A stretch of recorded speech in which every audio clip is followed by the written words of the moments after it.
ప్రభువు నీతో ఉందురుగాక.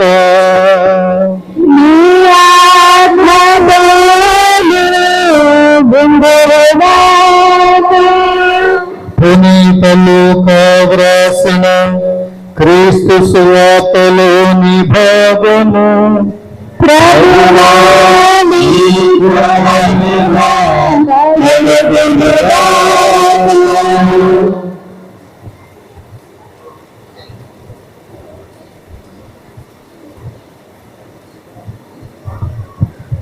లూకా సువార్త 1వ అధ్యాయము 39వ వచనము నుండి. ఆ దినములలో మరియమ్మ యూదా సీమలో పర్వత ప్రాంతమున గల ఒక పట్టణమునకు త్వరితముగా ప్రయాణమైపోయెను. ఆమె జకరియా ఇంటిలో ప్రవేశించి ఎలిజబెతమ్మకు వందన వచనములు పలికెను.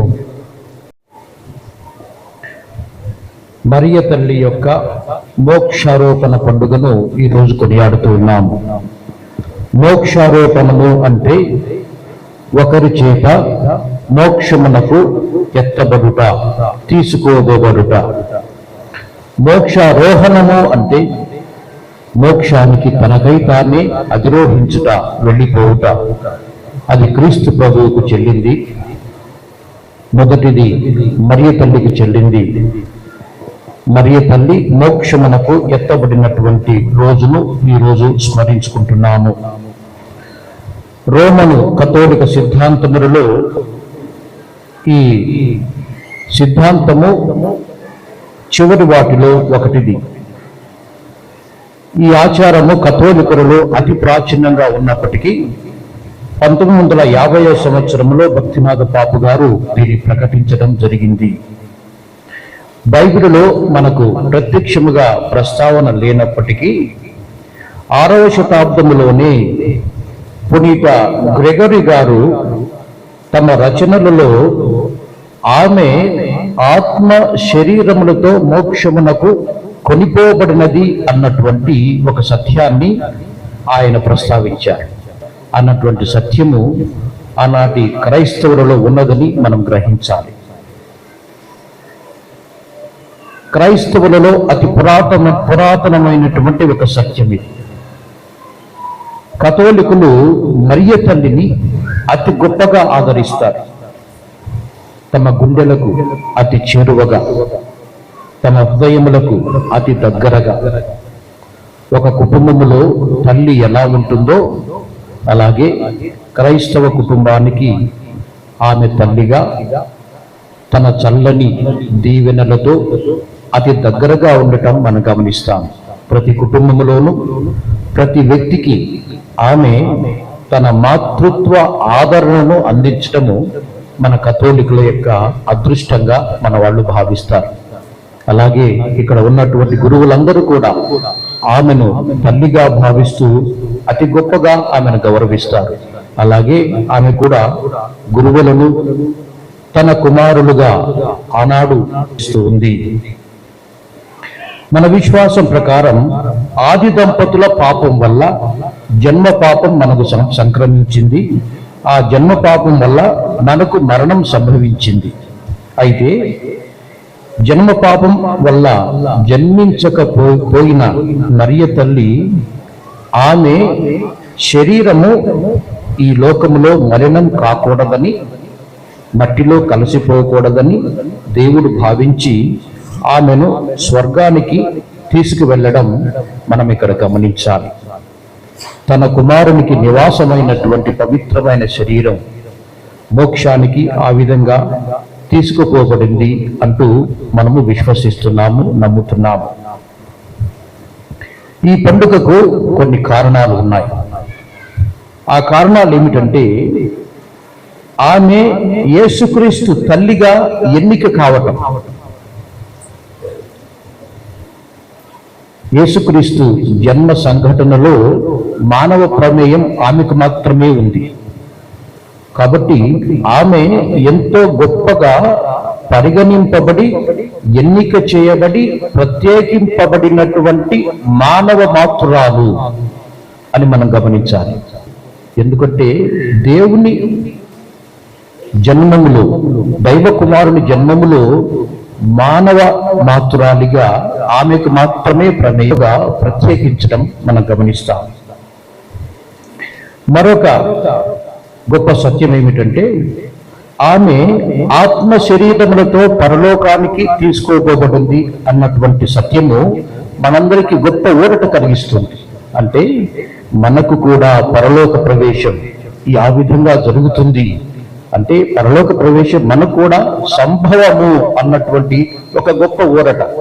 మనకంటే ముందుగా వెళ్ళినటువంటి మన ప్రియులు, మన ఆత్మీయులు, మన సహోదరి సహోదరులు, మన బంధువులు స్వర్గరాజ్యములో దేవుని యొక్క సాన్నిధ్యములో భాగ్యమైన స్థితిలో ఉన్నారు అన్నటువంటి భావన మనకెంతో ఊరట కలిగిస్తుంది. ఆ భావన ఎలా కలుగుతుంది? ఇదిగో ఈరోజు మరియ తల్లి తన ఆత్మ శరీరములతో పరలోకానికి తీసుకోబడింది అన్నటువంటి సత్యము మనందరికీ కూడా ఆ భావనను కలిగిస్తుంది. తన మోక్షారోపణం వల్ల ఆమె మనకందరికీ ఒక గొప్ప భాగ్యాన్ని ఈ విధంగా ప్రసాదించడం, కలిగించడం మనం గమనిస్తూ ఉన్నాం. మోక్షారోపణం కావటానికి కొన్ని అర్హతలు ఉండాలి. మోక్షానికి శరీరాలతో తీసుకోబడినటువంటి వాళ్ళు బైబిల్లో ఒకరో ఇద్దరు కంటే ఎక్కువగా లేరు. అయితే మరియ తల్లిని ఆ విధంగా భగవంతుడు తీసుకుపోవటానికి కొన్ని అర్హతలు ఆమెకు సంక్రమించాయి, కొన్ని అర్హతలు ఆమెకున్నాయి. ఈ అర్హతలను ఈరోజు మనం బైబిల్లో ఫాదర్ గారు చదివినప్పుడు మనం గమనించాం. అదేమిటంటే మరియ తల్లి ఎలిజబెత్ అమ్మను సందర్శించినప్పుడు అక్కడ కొన్ని విషయాలు మనకు స్పష్టంగా తెలుస్తూ ఉన్నాయి. అదేమిటంటే మరియమ్మ తన బంధువు అయినటువంటి ఎలిజబెత్ అమ్మ గర్భము ధరించినది అని తెలియగానే ఆమె త్వరితముగా ప్రయాణమై పర్వత ప్రాంతమైన ఆమె ఉండేటువంటి నివాస స్థలాన్ని చేరుకున్నది అంటాడు లూకా. లూకా రచించినటువంటి ఈ సన్నివేశము నిజంగా కళ్ళకు కట్టినటువంటి ఒక ప్రత్యక్ష ప్రసారం. ఎందుకంటే ఆయన రచనలో ఉన్నటువంటి ఉత్కృష్టమైనటువంటి భావం, కళ్ళకు కట్టినటువంటి సన్నివేశం మనల్ని అలా కట్టిపడేస్తుంది. దాన్ని చదివినప్పుడు అందులో లీనమై ఆ భావాన్ని, ఆ వ్యక్తులను, వారు వ్యక్తీకరించేటువంటి సంభాషణను మనం చదువుతున్నప్పుడు ఆ సన్నివేశం ఎంతో హృదయంగా ఉన్నట్టు మనం గమనిస్తాం. అలాంటి సన్నివేశాన్ని మనకు ఆయన అలా ప్రత్యక్షంగా ప్రసారం చేస్తారు. మనం ఒకసారి ఆ సన్నివేశాన్ని తలుచుకుంటే, మన కళ్ళ ముందు ఆ సన్నివేశం ఉంటే, ఇద్దరు స్త్రీలు అక్కడ సంభాషిస్తున్నారు. ఆమె పర్వత ప్రాంతంలో త్వరితంగా ప్రయాణమై వెళ్ళిపోయింది. పర్వత ప్రాంతము అని చెప్పినప్పుడు ఎందుకు చెబుతున్నాడు అంటే, అప్పటికే ఆమె గర్భం ధరించినటువంటి స్త్రీ తన బంధువు దగ్గరికి త్వరితంగా ప్రయాణమైపోయింది. అంటే తాను కష్టంలో ఉన్నప్పటికీ తన బంధువు యొక్క అవసరతను గుర్తించినటువంటి ఒక పుణ్యమూర్తి. ఇంత గొప్ప గుణం స్త్రీలలో కొన్నిసార్లు కొన్ని లోటుపాట్లు జరుగుతూ ఉండవచ్చు. అలా జరగకూడదు. మన బంధువుల పట్ల, మన పట్ల ఆదరణ చూపే వారి పట్ల మనము కూడా గొప్పగా స్పందించాలి. మరీ తల్లిని చూసి నేర్చుకోవాలి. ఆమె త్వరితముగా ప్రయాణమై వెళ్ళింది అంటాడు లూకా. అలా వెళ్ళిన తర్వాత ఎలిజబెత్ అమ్మను సందర్శించినప్పుడు ఎలిజబెత్ అమ్మ, మరియమ్మ వీరిద్దరి మధ్య జరిగిన సంభాషణ ఎంతో గొప్పగా ఉంటుంది. ఇద్దరు స్త్రీలు ఎలా మాట్లాడుకోవాలో, దేవుని నమ్మినటువంటి స్త్రీలు ఎలా సంభాషించాలో ఈ ఇద్దరు మనకు తెలియచేస్తారు. దేవుడు వారి జీవితాల్లో పనిచేసినటువంటి తీరును వారు వివరిస్తారు. దేవుడు తమను ఆశీర్వదించినటువంటి తీరును వారు ఒకరితో ఒకరు చెప్పుకుంటారు. అంతేగాని తమ కష్టాలు చెప్పుకోరు. నాకు ఈ కష్టం వచ్చింది, ఈ బాధ వచ్చింది అంటూ మామూలుగా మానవ సహజంగా మనం చెప్పుకుంటూ ఉంటాం. కానీ వారు అలా చెప్పుకోరు. వాళ్ళు ఏం చెప్తారంటే దేవుడు తమను ఆదరించిన తీరుల గురించి చెబుతారు. అది ఉన్నతమైనటువంటి భావం. దేవుడు ఎలా ఆదరించాలి? కష్టాలు మరియమ్మ గారికి లేవా? ఆమె పేదది, పేదరికంలో ఉన్నటువంటి స్త్రీ. అలాగే తన భర్తగా ఎన్నుకోబడినటువంటి జోజప్ప గారు, ఆయన వడ్రంగి వృద్ధి చేసేటువంటి ఒక కష్టజీవి. మరి కష్టంలోనే వచ్చింది ఆమె. అయినప్పటికీ అవన్నీ కూడా ప్రస్తావించరు. వారు దేవుడు ఏ విధంగా వారిని దీవించాడో వారు చెబుతారు. అలా వారిద్దరు ఒకవైపు ఉంటే మరొక ఇద్దరు ఎవరు? వారి గర్భములలో ఉండేటువంటి ఇద్దరు పిల్లలు. ఒకరు దేవుని కుమారుడు, సాక్షాత్తు దేవుని కుమారుడు. రెండవ వారు యోహాను, ఆ దేవుని రాక గురించి చెప్పేటువంటి ప్రస్తావించేటువంటి దూత యోహాను. వీరిద్దరు అంటే ఈ నలుగురు వ్యక్తుల యొక్క అపూర్వమైన కలయిక. ఈ నలుగురు వ్యక్తులు అక్కడ కలుసుకున్న విధానాన్ని లూకా మనకు వివరిస్తున్నాడు. నీవు స్త్రీలందరిలో గొప్పగా ఆశీర్వదింపబడిన దానవు అంటుంది. ఒక స్త్రీ ఇంకొక స్త్రీని అలా పొగడటం చాలా అరుదు. కానీ ఎంత గొప్పగా ఆమె చెబుతుంది, నీవు దేవుని చేత ఆశీర్వదింపబడిన దానవు అంటుంది. ఎలాంటి అసూయ లేదు. తాను కూడా దేవుని చేత ఆశీర్వదింపబడింది, కానీ తనకంటే గొప్పగా ఆశీర్వదింపబడింది. కారణం ఏమిటి? కారణం కూడా, నీవు నా ప్రభువు తల్లి, నా ప్రభువుకు తల్లి అంటుంది. నా ప్రభువు తల్లి నా దగ్గరకు రావటం నాకు ఎలా ప్రాప్తించింది? నేను అందుకు నేను ఎంత మాత్రము పాత్రాలను కాను. అయితే అలా సంభవిస్తూ ఉంది. కారణం ఏమిటంటే దేవుడు నన్ను కూడా ఆదరించాడు. నా ప్రభువు తల్లి అన్నది. ఎలిజబెత్ చాలా గొప్ప స్త్రీ. ఎవరు కూడా ప్రస్తావించినటువంటి గొప్ప సత్యాన్ని ఆమె మొట్టమొదటి చెప్పింది. నా ప్రభువు అన్నది. ఆమె ప్రభువు అని ఆమెకు ఎలా తెలిసింది? ఎవరు ప్రస్తావించారు? అది ప్రస్తావించి సిమియోను తర్వాత, సిమియోను ప్రవక్త, అన్న అన్నటి ప్రవక్తి, వీరు ప్రస్తావించారు. కానీ వారికంటే ముందుగా ఈమె గొప్పగా అలా చెప్పడం, నా ప్రభువు తల్లి, నా ప్రభువు తల్లి ఎంత గొప్పగా చెప్పింది. ఎంత గొప్ప జ్ఞానం, ఎంత గొప్ప గొప్ప ముందు చూపు. కారణం ఏమిటి? లోకాన్ని చెబుతాడు. ఆమె ఆత్మచేత ప్రేరేపింపబడి, ఆత్మచేత ఆశీర్వదింపబడి ఆమె అలా చెప్పింది అంటాడు. అంటే ఆమెలో ఉన్నటువంటి ఆ గొప్పతనం దేవుని ఎంతో ఆకర్షించింది. అందువల్ల ఆయన ఆమె అనుగ్రహించాడు. దేవుని గుర్తించేటువంటి, దేవుని తల్లిని గుర్తించేటువంటి జ్ఞానాన్ని ఆయన ఆమెకు ప్రసాదించాడు. అలా అన్న తర్వాత ఎలిజబెత్ అమ్మ మరొక మాట అంటుంది, మరియమ్మ గారిని ఎవరు కూడా ప్రస్తుతించని, ఎవరు కూడా పొగడనటువంటి ఒక గొప్ప మాట ఎలిజబెత్ అమ్మ అంటుంది. ఆమె అన్నది కదా, అమ్మ నీవు దేవుని వాక్యము నీ జీవితంలో నెరవేరుతుంది అని నమ్మావు కదా, అందుకు నీవు ధన్యురాలవు అన్నది.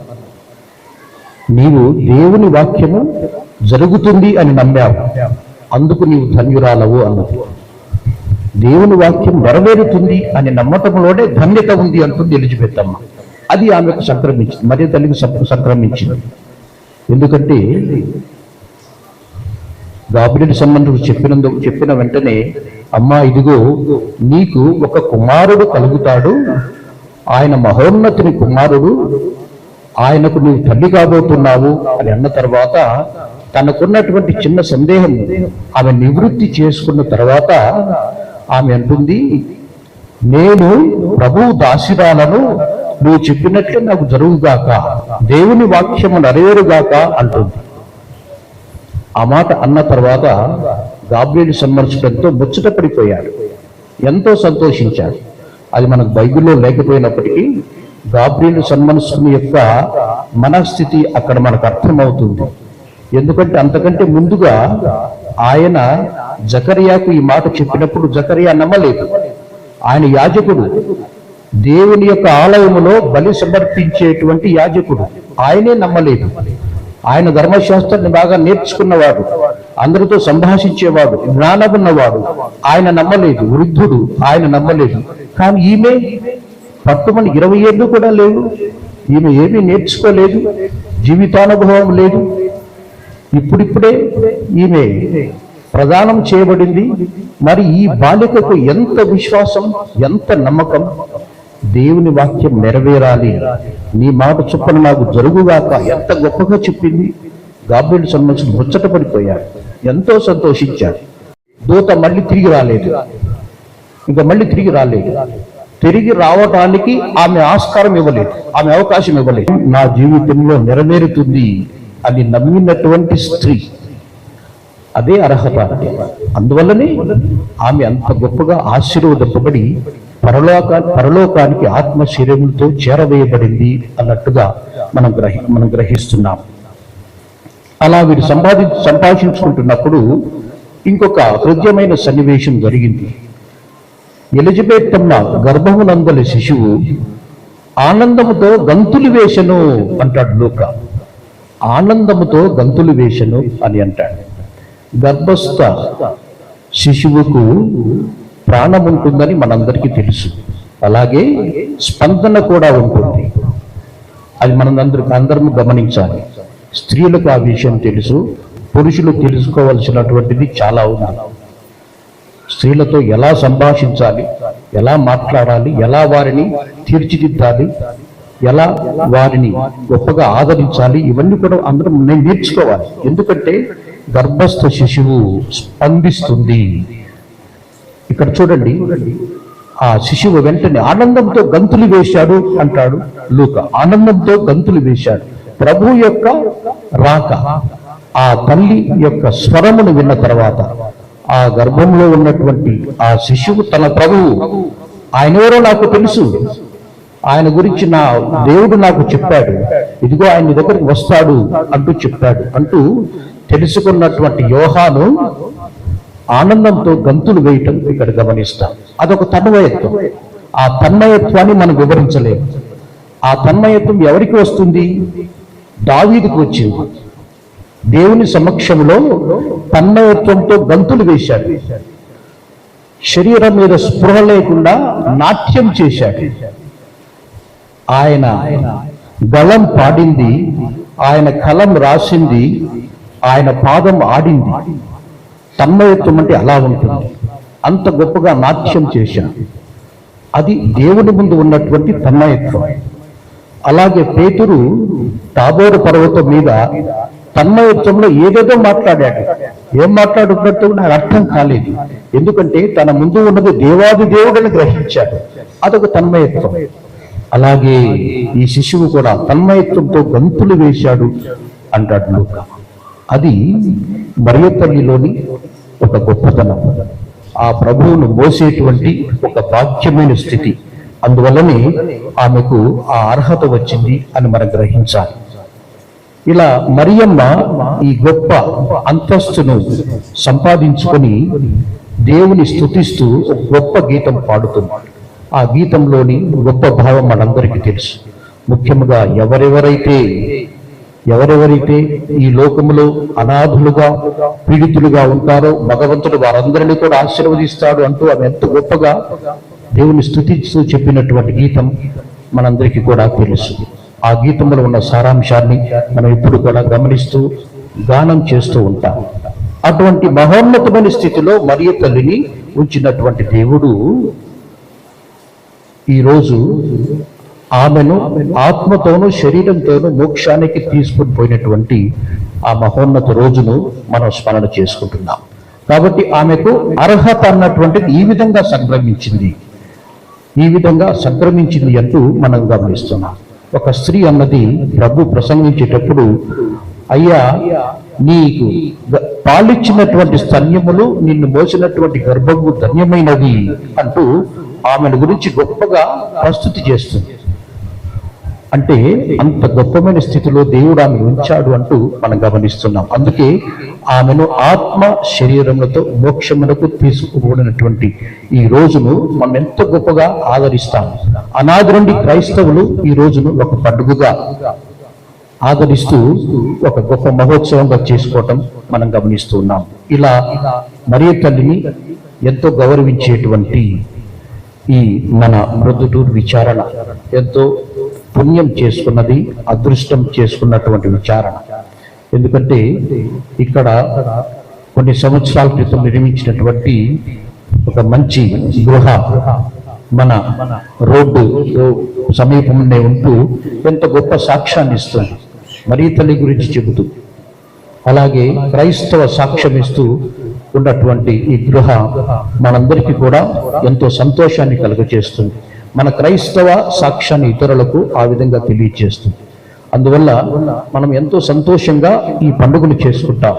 ప్రతి సంవత్సరం కూడా చేసుకుంటూ మన కుటుంబముల మీద దేవుని యొక్క ఆశీస్సులు రావాలని, మరీ తల్లి చల్లని చూపు ప్రసరించాలని మనము ప్రార్థన చేస్తూ ఈ పూజలో పాల్గొంటూ ఈ పండుగను చేసుకుంటాం. అలాగే ఈరోజు మన స్వాతంత్ర దినోత్సవాన్ని కూడా మనం కొనియాడుతూ ఉన్నాం. మరీ తల్లి కూడా ఎన్నో గొప్ప విషయాలు తన యొక్క మౌన జీవితం ద్వారా మనకు నేర్పింది. ఆమె జీవితంలోనే ప్రభువు 2 మాటలు అన్నారు. ఆ మాటలు మన పిల్లలకు కూడా వర్తిస్తాయి, మన యువకులు కూడా వర్తిస్తాయి. అవేమిటంటే, బాలయేసు దేవాలయంలో తప్పిపోయినప్పుడు మరీ తల్లి అంటుంది, అయ్యా ఎందుకు ఇలా చేశావు, నేను నీ తండ్రి ఎంతో బాధపడుతూ నేను వెతుకుతున్నాం కదా అన్నప్పుడు ప్రభువు అంటాడు, నా కోసం మీరు ఎందుకు చూశారు, నేను నా తండ్రి పని మీద ఉండవాలని మీకు తెలియదా అంటాడు. అంటే ఆయన అన్నాడు కదా, అమ్మా నువ్వు ఎంతో గొప్ప ఉన్నతమైన స్థితికి చేర్చబడ్డావు, నీకు తెలుసు. అయితే నీవు కూడా ఒక మానవ మాతృరాలివే, నీవు కూడా ఒక తల్లివే, అందువల్ల అలా అంటున్నావు. కానీ నీకు తెలుసు నేను నా తండ్రి పని మీద ఉండాలి అని నీకు తెలుసు అంటూ, నా తండ్రి పని మీద నేను ఉండాలి అన్నాడు. ఈ మాటను మన యువకులు పిల్లలు గ్రహించాలి.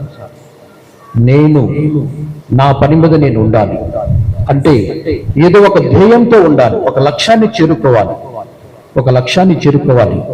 12 ఏళ్ల బాలుడు ప్రభువు ఆ మాట చెప్పాడు అంటే మన పిల్లలు కూడా ఆ మాట చెప్పగలగాలి. నేను బాగా చదువుకోవాలి, నా జీవితంలో ఒక లక్ష్యాన్ని సాధించాలి, ఒక ధ్యేయం నాలో ఉండాలి అంటూ వాళ్ళు ముందుకు వెళ్ళగలగాలి. అలాంటి క్రమశిక్షణ పిల్లలలో ఉండాలి. పిల్లలను అలా పెంచడానికి తల్లిదండ్రులు ఉద్యుక్తులై ఉండాలి. అలా ఉన్నప్పుడే మంచి క్రైస్తవ జీవితం, మంచి పౌరులుగా మన కుటుంబాలు మంచి పౌరులను అందించడానికి సాధ్యమవుతుంది. అలాగే మరీ తల్లి అన్నప్పుడు, నాయన వారికి ద్రాక్షారసం అయిపోయింది, వారికి ఏదైనా సహాయం చేయి అన్నప్పుడు, అమ్మ నా సమయం ఇంకా రాలేదు అన్నాడు.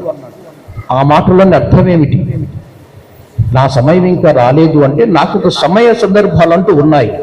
నా తండ్రి నాకు సమయాన్ని ఈ విధంగా కేటాయించాడు, దాన్ని నేను తప్పకుండా ఆచరిస్తాను అని అన్నాడు. అలాగే మన పిల్లలు కూడా క్రమశిక్షణ అనేది నేర్చుకోవాలి. ఆయన క్రమశిక్షణ నేర్చుకున్నాడు, నేను కూడా క్రమశిక్షణ నేర్చుకోవాలి. నాకంటూ ఒక సమయం అంటూ ఉంది, ఈ సమయంలో ఈ పనిని చేయాలి అంటూ మన పిల్లలు కూడా నేర్చుకోవాలి, మన యువకులు నేర్చుకోవాలి. అలా ఉన్నప్పుడే ఇదిగో ఆ తిరు కుటుంబం మనం చూపినటువంటి ఆదర్శాన్ని మన కుటుంబాలు కూడా చూపగలుగుతాయి. అలాంటి ఒక మంచి వాతావరణం మన కుటుంబాల్లో రావాలి. అలా ఉన్నప్పుడే మంచి పౌరులుగా, మంచి విద్యుత్ ధర్మముతో మన విద్యార్థులు మన పిల్లలు ముందుకు రావడానికి సాధ్యం అవుతుంది అంటాడు లూకా 4వ అధ్యాయంలో. అలవాటు చొప్పున అంటే ఏమిటి? నాకు అలవాటు అయింది. ఎవరు అలవాటు చేశారు? తల్లిదండ్రులు అలవాటు చేశారు. ఆయన మందిరానికి తీసుకెళ్తూ ఉన్నారు, ఆయనకు అలా అలవాటు అయింది, అలవాటు చొప్పున వెళ్ళాడు అంటాడు లూకా 4వ అధ్యాయం మనం చదివితే. అలాగే తల్లిదండ్రులు పిల్లలను గుడికి తీసుకురావాలి, ఇంటి దగ్గర వదిలిపెట్టవద్దు. వారు కొన్నిసార్లు ఇంటి వద్ద ఉంటామంటారు, లేదు, తప్పనిసరిగా ఆదివారం గుడికి తీసుకురావాలి, అలవాటు చేయాలి. నీవు అలవాటు చేసినటువంటి నీ కొడుకు రేపు తనకు తానే గుడికి వస్తాడు. అలవాటు చొప్పున మందిరానికి వెళ్ళాను అంటూ నీ కొడుకు గురించి కూడా నువ్వు చెబుతావు. అలాంటి మంచి వాతావరణం మన క్రైస్తవులకు సంక్రమించాలి, క్రైస్తవ జీవితంలో సంక్రమించాలి. అప్పుడే మనము ఈ సంఘానికి మంచి భావి పౌరులను అందించగలం, మంచి పౌరులను అందించడానికి సాధ్యమవుతుంది. సమాజానికి ఏదో ఒకటి చేయాలి. మనం ఈరోజు స్వాతంత్ర దినోత్సవం అని చెబితే సరిపోదు. సమాజం మనకి ఎంతో ఇస్తుంది, మనం సమాజానికి ఏమి ఇవ్వగలం? ఏదో ఒకటి ఇవ్వగలగాలి, సమాజ సేవ చేయగలగాలి. క్రైస్తవ జీవితం ఎప్పుడు కూడా ఇవ్వటంలోనే ఉంది. ఇస్తూనే ఉంటారు క్రైస్తవులు. అది క్రైస్తవ జీవనంలో ఒక భాగం. అందువలనే క్రైస్తవ జీవితం అంత గొప్పగా ఉంటుంది, అంత సంపన్నంగా ఉంటుంది. ఇతరులకు ఇవ్వగలిగేటువంటి గొప్ప దాతృత్వ గుణం క్రైస్తవులకు ఉంటుంది. దేవుడు మనకు 2 చేతులు ఎందుకు ఇచ్చాడు? ఒక చెయ్యి మన కోసము, రెండవది ఇతరుల చేయూత కోసం.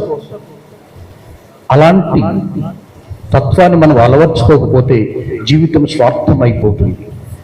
అలా స్వార్థమయమైన జీవితం సమాజానికి ఎంతమాత్రమూ పనికిరాదు, దేశానికి ఎంతమాత్రమూ పనికిరాదు.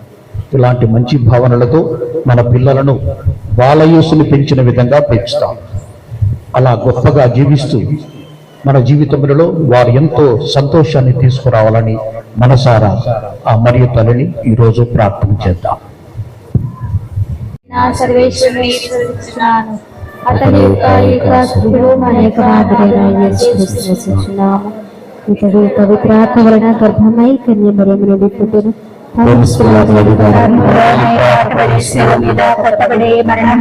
సమాధిలో ఉంచబడెను. పాతాళం అక్కడి నుండి జీవించే వాళ్ళకు, చనిపోయిన వాళ్ళకు చేతికి వచ్చును. పవిత్రాత్మ విశ్వసిస్తున్నాను. పరిశుద్ధ కథోలిక సభను